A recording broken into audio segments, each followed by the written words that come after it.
Eller istəyəcə havada.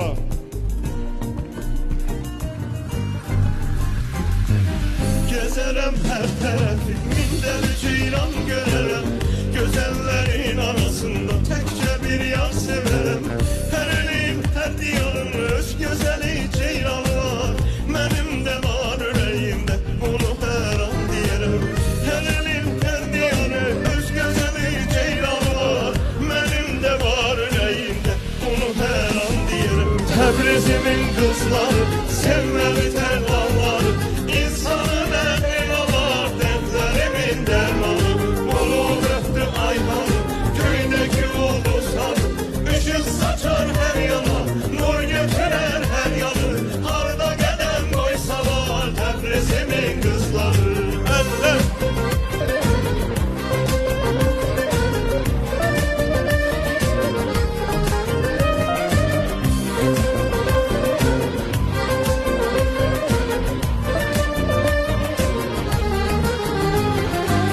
Tebrizin kızlarının çoklu sedaketleri var.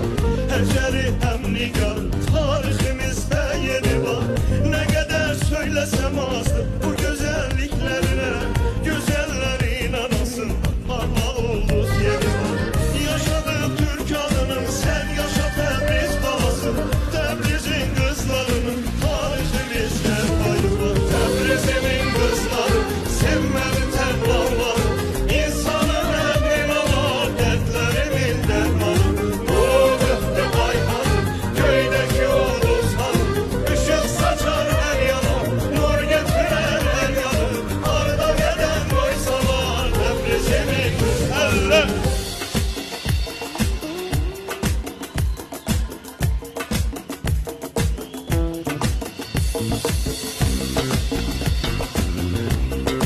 Eller havada hamını görüp.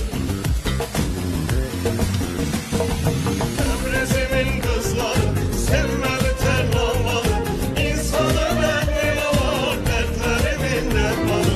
Bulup öptü ayhanı, köydeki ulduzlar, ışık saçar her yana, nur getirer her yanı. Arda gelen koysa var, Tebrizimin kızları. Yaşasın Təbrizin qızları, Türk qızları, var olasın.